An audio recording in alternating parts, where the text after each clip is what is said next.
जय भीम नमो बुद्धाय। मी अभिजित शामराव भोसले, संचालक Saddhamma holiday Bhosale tour company Maharashtra.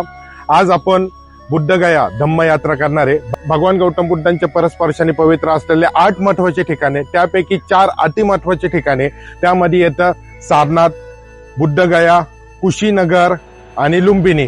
हे 4 पवित्र ठिकाण आहे आणि आज आपण आलेलो आहे सारनाथ या ठिकाणी। बुद्धगया धम्म यात्रेची सुरुवात सारनाथ या ठिकाणावरून करत असतो आणि इथून आपण बुद्धगया धम्म यात्रेची सुरुवात करणार आहे। आपला जो ब्लॉग बनवायचा जो प्रयत्न आहे की भगवान गौतम बुद्धांच्या परस्पराने पवित्र असलेल्या ठिकाणांची भेट व्हावी, हा उद्देश आपला आहे। आणि ह्या व्हिडिओच्या माध्यमातून जे ठिकाणं आहे भगवान गौतम बुद्धांचे ते आपण बघणार आहे। आणि आज आपण आलेलो आहे सारनाथ या ठिकाणी आणि सारनाथ या ठिकाणी आपण चौकंदी स्तूपावर आलेलो आहे। आणि चौकंदी स्तूप हा ऐतिहासिक स्तूप आहे आणि याचं महत्व खूप सुंदर, ह्या भगवान गौतम बुद्धांच्या आयुष्यामध्ये खूप सुंदर हे महत्वाचं ठिकाण आहे। आता आपण चौकंदी स्तूपावर आहे आणि हा गुप्तकालीन चौकंदी स्तूप आहे। ह्यापूर्वी सम्राट अशोकाने हा स्तूप बनवलेला होता छोटा, त्यानंतर गुप्तकालने हा सर्वात मोठा स्तूप बनवण्यात आला। ह्या चौकंदी स्तूपाचं महत्व म्हणजे भगवान गौतम बुद्धांना 5 भिक्षू बुद्धगया ह्या ठिकाणावरून सोडून गेलेले होते।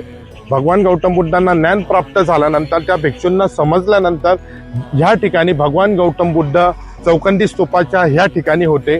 ते 5 भिक्षू भगवान गौतम बुद्धांना शोधत ह्या ठिकाणी आले आणि भगवान गौतम बुद्धांचं आणि त्या 5 भिक्षूंचं ह्या ठिकाणी दुबारा मिलन झालं। ही खूप पवित्र जागा आहे। जे 5 भिक्षू भगवान गौतम बुद्धांना बुद्धगयातून सोडून गेलेले होते, जेव्हा भगवान गौतम बुद्धांना ज्ञान प्राप्त पण झालेलं नव्हतं आणि ते 5 भिक्षू बुद्धगया ह्या ठिकाणावरून सोडून गेले होते आणि ज्ञान प्राप्त झाल्यानंतर ह्या चौकंदी स्तूपावर त्या 5 भिक्षूंचं आणि भगवान गौतम बुद्धांचं ह्या ठिकाणी भेट झाली आणि हा चौकंदी स्तूप त्या स्मरणात, त्या यादगारमध्ये बांधण्यात आलेला आहे। आता आपण ह्या जागेवर आलेलो आहे ज्या ठिकाणी भगवान गौतम बुद्धांना ज्ञान प्राप्त झाल्यानंतर सर्वात पहिला वर्षावास भगवान गौतम बुद्धांनी सारनाथ या ठिकाणी केलेला होता। सारनाथ ही खूप पवित्र जागा आहे। जसं मी सांगितल्याप्रमाणे 4 पवित्र जागांमधली सारनाथ ही एक पवित्र जागा आहे। या ठिकाणी भगवान गौतम बुद्धांनी ज्ञान प्राप्त झाल्यानंतर ह्या ठिकाणी वर्षावास केला। ह्या ठिकाणी प्रत्येक राजा ह्या ठिकाणी आल्यानंतर वेगळं डेव्हलपमेंट करत गेला। आजूबाजूला तुम्ही बघत असाल, इथे विहार, राहण्याची व्यवस्था होती, विहार होते। त्यानंतर ह्या ठिकाणी तुम्ही बघत असाल की अशोक स्तंभ होता। 50 फूट उंच असा हा 1 स्ट्रोंग म्हणजे एका दगडामध्ये बनवलेला अशोक स्तंभ होता।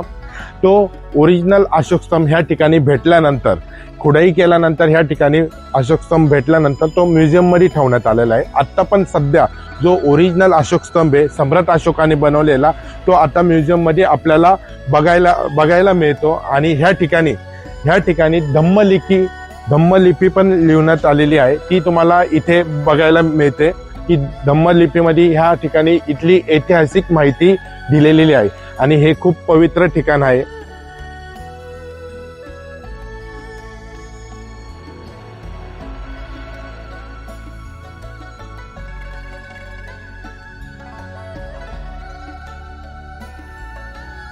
मूलगंध कुटी बुद्धविहार ह्या ठिकाणी आहे। याचं वैशिष्ट्य म्हणजे भगवान गौतम बुद्धांना ज्ञान प्राप्त झाल्यानंतर प्रथम भगवान गौतम बुद्धांनी ह्याच ठिकाणी वर्षावास केला होता, प्रथम वर्षावास। गुप्तकाल राजा ज्यांनी नालंदा युनिव्हर्सिटी बनवलेली होती, त्या राजाने ह्या ठिकाणी मूलगंध कुटी बुद्धविहार ह्या ठिकाणी बनवलेलं होतं, कारण की ह्या ठिकाणी भगवान गौतम बुद्धांनी प्रथम वर्षावास केलेला होता आणि ही ऐतिहासिक जागा होती। त्यामुळे इथे गुप्तकाल जो राजा होता त्यांनी इथे मूलगंध कुटी बुद्धविहार बनवलेलं होतं सारनाथ या ठिकाणी। आणि ह्या ठिकाणी भगवान गौतम बुद्धांची अतिशय सुंदर, जगप्रसिद्ध असलेली धम्मचक्र परिवर्तन मुद्रा असलेली भगवान गौतम बुद्धांची मूर्ती ह्या ठिकाणी होती आणि ती मूर्ती आज म्युझियम मध्ये ठेवण्यात आलेली आहे आणि ऐतिहासिक मूर्ती आहे, ती जगप्रसिद्ध मूर्ती आहे। ती बघण्यासाठी देश विदेशातून लोक ह्या ठिकाणी येत असतात।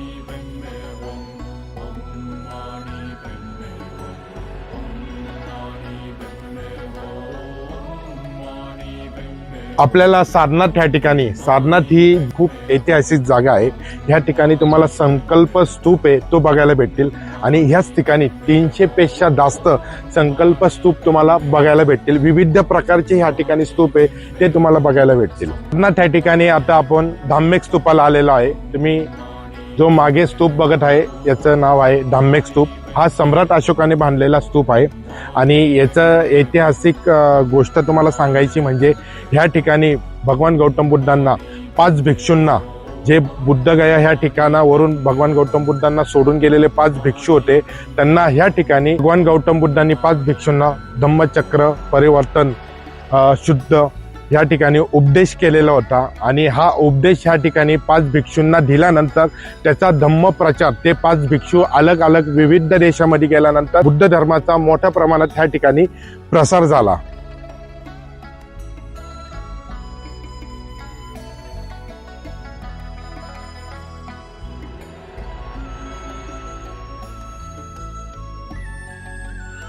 आता आपण सारनाथ या ठिकाणी धम्मराजिका ह्या स्तूप जवळ आहे.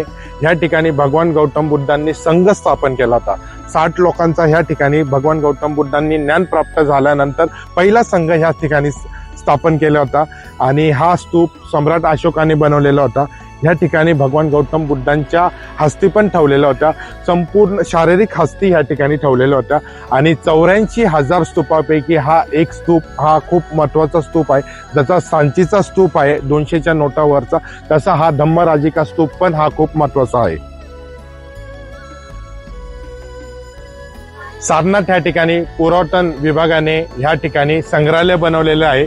115 वर्ष पूर्वीचं हे संग्रहालय आहे आणि ह्या संग्रहालयामध्ये सारनाथ ही ऐतिहासिक जागा आहे. ह्या ऐतिहासिक जागामध्ये काही वस्तू भेटल्या, जसं अशोक स्तंभ आहे, भगवान गौतम बुद्धांची मूर्ती ह्या ठिकाणी भेटली. ती मूर्ती आणि अशोक स्तंभ ह्या ठिकाणी ठेवण्यात आलेलं आहे. विविध ह्या ठिकाणी ज्या गोष्टी भेटलेल्या आहे, ज्या वस्तू भेटलेल्या आहे, ह्या संग्रहालयासाठी ह्या ठिकाणी ठेवलेलं आहे.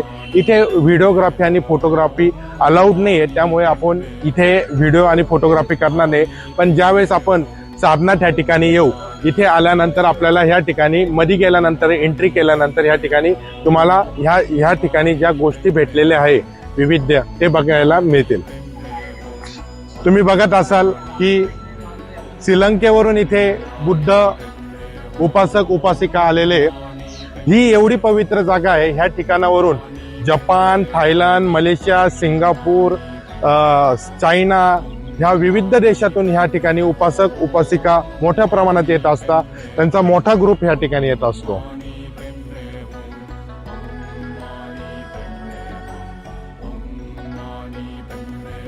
आज खूप पवित्र ठिकाणी आम्ही आलेलो आहे, ते म्हणजे मूलगंडकुटी बुद्ध विहार ह्या ठिकाणी आलेलो आहे. सारनाथ मधलं हे पवित्र आणि मुख्य बुद्ध विहार आहे, मूलगंडकुटी बुद्ध विहार. ह्या दरवर्षी कार्तिकी पौर्णिमेला नोव्हेंबर मध्ये भगवान गौतम बुद्धांच्या हस्तीचं दर्शन होत असतं आणि ह्या दर्शनासाठी विदेशातून मोठ्या संख्येने ह्या ठिकाणी लोक येत असतात. तुम्ही बघत असाल तर भरपूर देशातून भिक्षू संघ आलेला आहे, उपासक उपासिका ह्या ठिकाणी बघण्यासाठी आलाय आणि आज आमचं हस्तीचं दर्शन होणार आहे.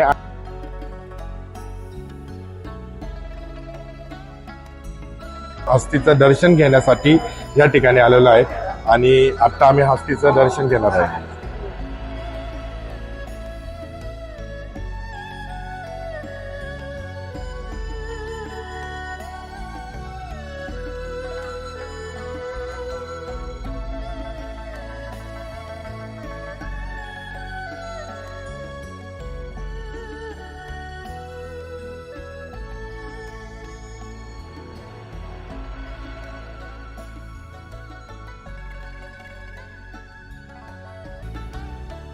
आता आम्ही सध्या सारनाथ या ठिकाणी मूलगंडकुटी बुद्ध विहाराच्या बाजूला तुम्ही मागे बोधी वृक्ष बघत असाल. हे खूप पवित्र असं बोधी वृक्ष आहे.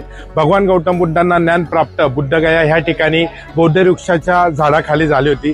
ते बौद्ध वृक्ष ओरिजिनल सम्राट अशोकाचा मुलगा आणि मुलगी संघमित्रा आणि महेंद्र यांनी श्रीलंकेमध्ये बौद्ध वृक्ष ओरिजिनल नेलं होतं आणि त्याची फांती परत आपल्या देशामध्ये अनागारी धम्मपाल भंतेजींनी आपल्या देशात सारनाथ या ठिकाणी आणली होती आणि सारनाथ ह्या ठिकाणी इथे भगवान गौतम बुद्धांचं ज्या बोधी वृक्षाखाली ज्ञानप्राप्त झालेलं जे बोधी वृक्ष होतं ते ह्या ठिकाणी लावण्यात आलं आणि याच्या बाजूला आपल्याला मूलगंध कुटी बुद्ध विहार बघायला भेटतं.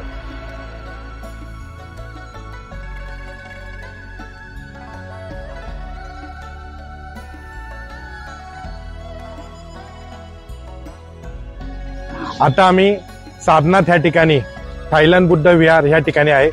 मागे जी भगवान गौतम बुद्धांची मूर्ती आहे, अफगाणिस्तानमध्ये भगवान गौतम बुद्धांची मूर्ती तोडण्यात आलेली होती, त्याच्या यादगारमध्ये ही सारनाथ ह्या ठिकाणी भगवान गौतम बुद्धांची त्याच पद्धतीची मूर्ती ह्या ठिकाणी बनवलेली आहे. सारनाथ ह्या ठिकाणी पवित्र अशा ह्या भूमीमध्ये इथे प्रत्येक देशाने बुद्ध विहार बांधलेला आहे आणि आता आम्ही प्रत्येक बुद्ध विहाराच्या इथे व्हिजिट करणार आहे. आता सध्या आम्ही चायना टेम्पलला आलेलो आहे. चायना बुद्धिस्ट विहार आहे ह्या ठिकाणी आलेलो आहे. आता ते बघणार आहे आपण. आता आम्ही सारनाथ या ठिकाणी जपान मॉनेस्ट्री मध्ये आहे.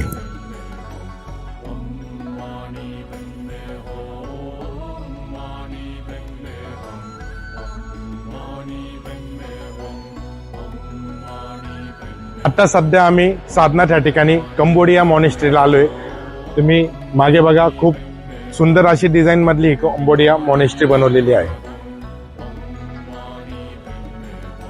आता आम्ही सारनाथ या ठिकाणी तिबेटियन मॉनेस्ट्रीला आलेलो आहे. इथे ह्या तिबेटियन मॉनेस्ट्रीला स्टडी सेंटर आहे, तिबेटियन स्टडी सेंटर आहे आणि इथे मागे मॉनेस्ट्री पण आहे आणि स्टडी सेंटर पण आहे. खूप सुंदर असे हे मॉनेस्ट्री आणि स्टडी सेंटर आहे आणि तिबेटियन आहे.